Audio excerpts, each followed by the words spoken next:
I was not doing this job, after that iPad incident, I would have started a roaring enterprise, because nearly everyone that I met after that, they asked, "Did you find your iPad? Can we offer you one?" Including a call from Apple,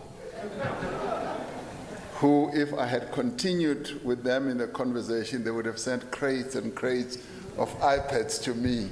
So I would have been doing well in my new enterprise. Your Excellency, President Uhuru Kenyatta, my brother, honorable ministers, business leaders from both countries leading various business organizations and associations, distinguished guests, and ladies and gentlemen. At moments like these, when people from two countries get together, you tend to look for two things. How many people are in the room? And quite often, when it's a business forum, you find that there are not as many as you are here. There are quite a lot of you, which speaks volume about the importance that you ascribe to promotion of business between Kenya and South Africa. So I'd like to thank you for coming in your great numbers, and give yourself a round of applause. The second thing that you often look at is you look around the room and you want to see whether there are people who look like you. Because as we come from different countries, people tend to look like people from those countries and from those countries, and you look and then, oh, this one is South African, this one should be Kenyan. So as I've been looking around, I can't make out who is South African and who is Kenyan. You all look so handsome and so beautiful. Give yourself a round of applause.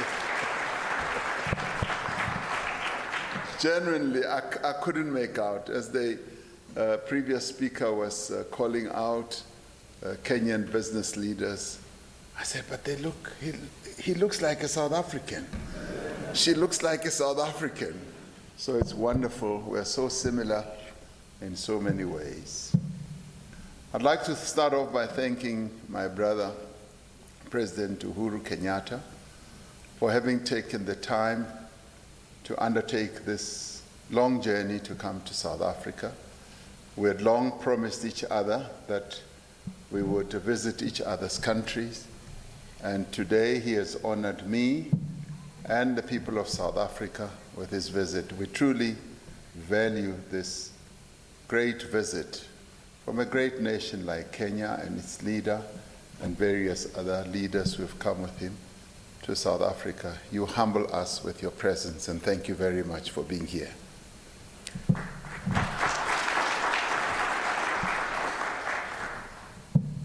We gather here today to celebrate what I'd see as the promise of the relationship between two great nations that spans over several decades. This is a promise of shared growth and shared prosperity as well. It is the promise of a united Africa, able to realize its great potential. This business forum is an opportunity not only to discuss trade and investment opportunities between Kenya and South Africa, but also to explore the vast and enormous economic potential of the African continental free trade area. The value that we can expect from the continental free trade area is to unlock, in the short term, the immense growth that lies ahead for us. It is estimated that by 2050, the population of our continent will be around 2.5 billion. This next generation, the next generation rather, will be more urbanized. It will consist of people who are more educated than us, and they will be more wealthier than we are, much more tech savvy than we are. They'll be more mobile, and perhaps even a lot cleverer than we are.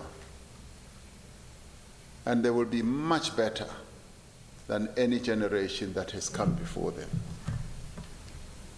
It is envisaged that the urban population of our continent will be larger than that of China and India, and 4 times larger than that of the United States. To realize the opportunity of this demographic dividend, we will need to rapidly expand and to diversify our industrial capacity. And it is important that as business people, we begin to envision this future that is coming towards us. In order to grasp and to embrace this future, we must become leading producers in the type of consumer products that this generation that is evolving is going to require. We must manufacture the complex industrial commodities needed for core industries like mining, construction, and agriculture. And this is best achieved through collaborative and complementary production approaches. The development of regional value chains that allow for specialization while also fairly sharing the benefits of growth will allow our economies to grow as our populations do. Now, with these regional value chains as a base, and as Africa becomes more interconnected, we will be able to competitively integrate into global value chains. Now, what will this do? It will open up a new era for African exports. Meeting the challenge of population growth and rapid economic growth will require an infrastructure revolution.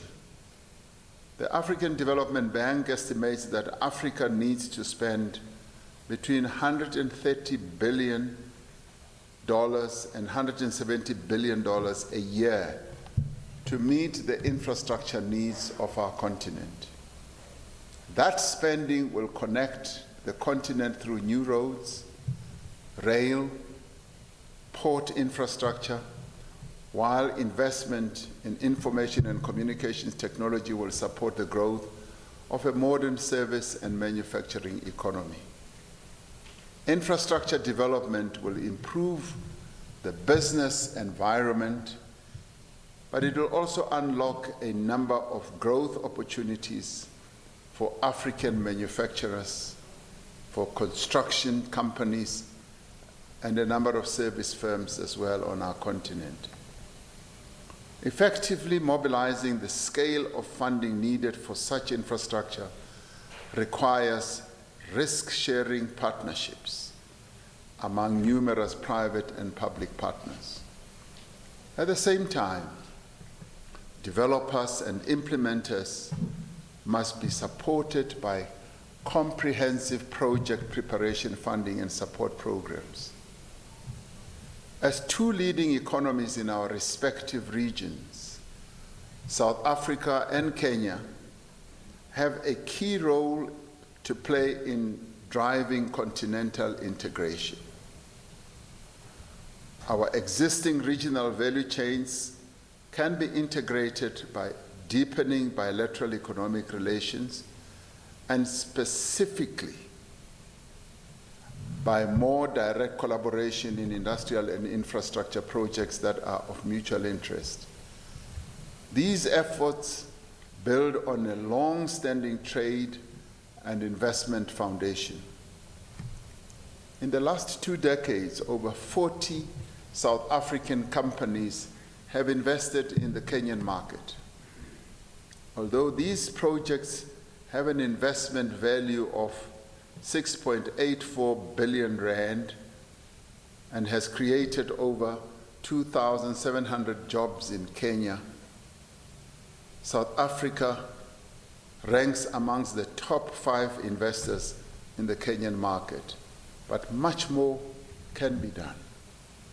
Kenya is South Africa's largest trading partner in Africa, outside the SADC region, and South Africa is the biggest exporter of goods to Kenya on the African continent.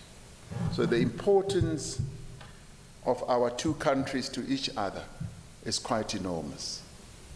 The depth and the breadth of this trade and investment relationship makes Kenya a key partner for South Africa in East Africa. South Africa could be a strategic partner in implementing President Kenyatta's Big Four agenda, which has a specific focus on the sectors of manufacturing, food security, universal health care, and affordable housing. For this to happen, our trade relationship needs to involve greater value addition with more focus on manufactured and agricultural goods.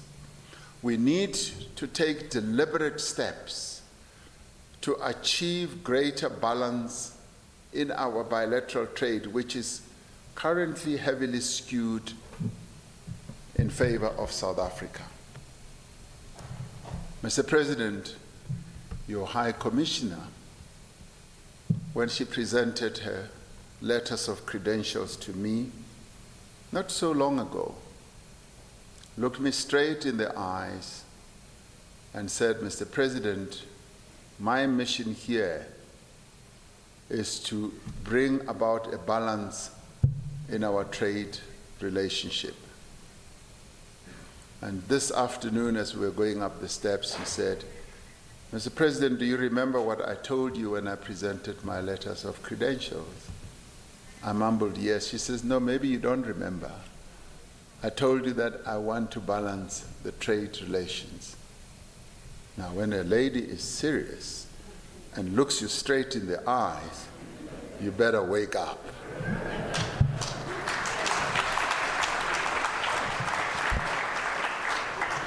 High Commissioner, your message is loud and clear. And as I said earlier, your mission has also become my mission, that we should begin to balance the trade between South Africa and Kenya, because it is embarrassingly unbalanced at the moment. It makes me uncomfortable that the trade between South Africa and Kenya is largely in South Africa's favor. We therefore need to take steps to balance it, and I'm really delighted that we are talking to a lot of Kenyan business people here, as well as South African business people. Let us take steps to create that balance, because our objective is that both countries must become winners. There mustn't only be one country that wins at the expense of the other. Kenya must win as well. We need to set ambitious targets for increasing imports from Kenya over the next few years. As South Africa, we are committed to improving the levels of intra-African investments by facilitating Kenyan investments into South Africa and by investing in Kenya's infrastructure and manufacturing capabilities. We call on Kenyan companies and business people who are here today to reach out to their South African counterparts as they search for new markets for their goods and services. And I have said that we want to see Kenyan goods in the shelves of our retail stores. We want to see Kenyan coffee, as the minister was saying, Kenyan tea, Kenyan everything that you produce. This is what we want to see.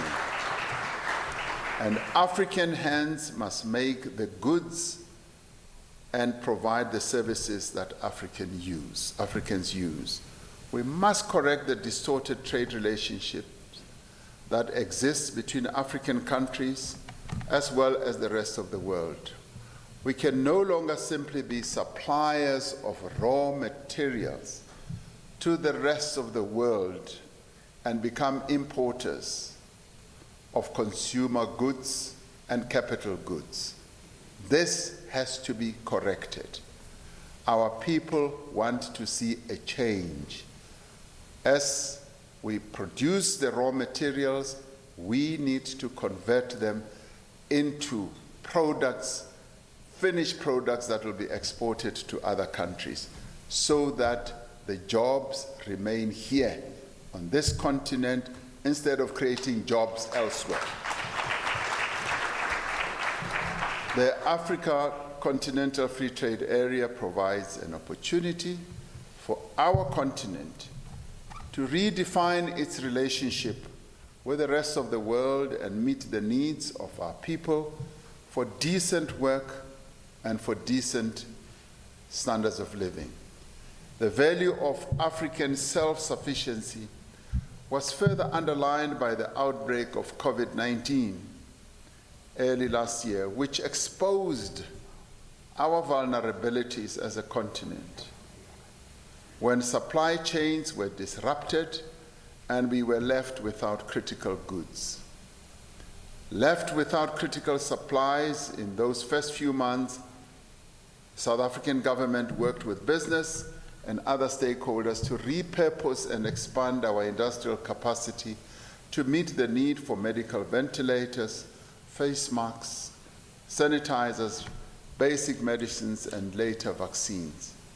As soon as production was up and running, South Africa was able to provide critical medical supplies also on an export basis to a number of other African countries.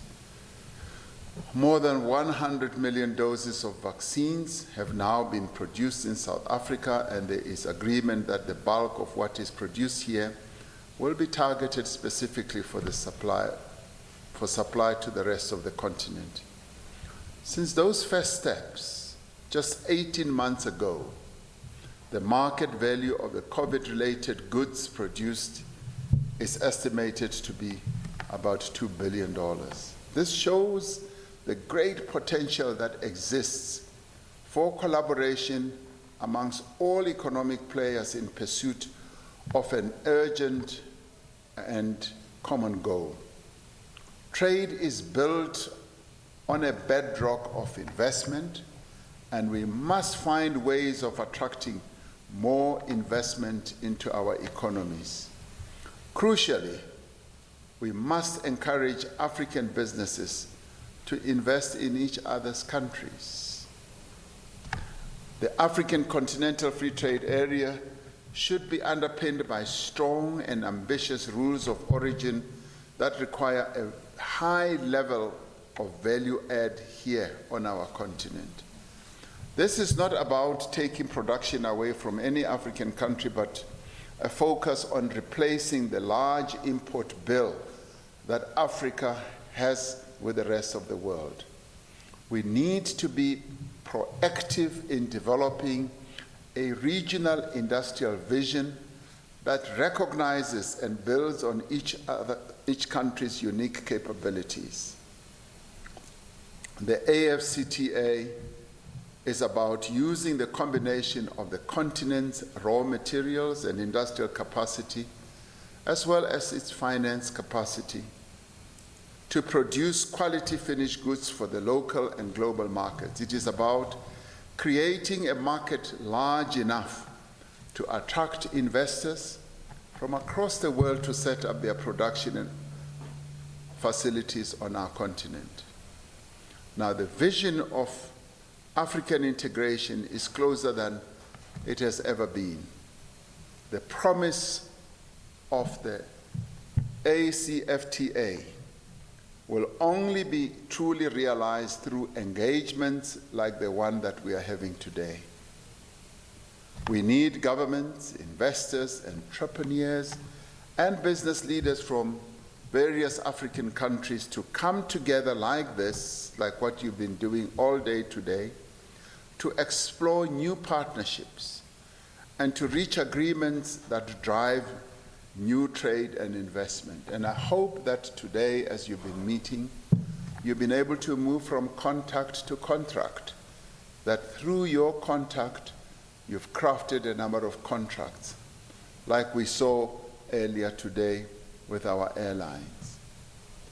It was through a call from President Kenyatta, who called me one afternoon and said in his usual booming voice, "My brother Cyril, I want to talk to you about our airlines." And I wondered, what is it that he's wanting to talk to me about?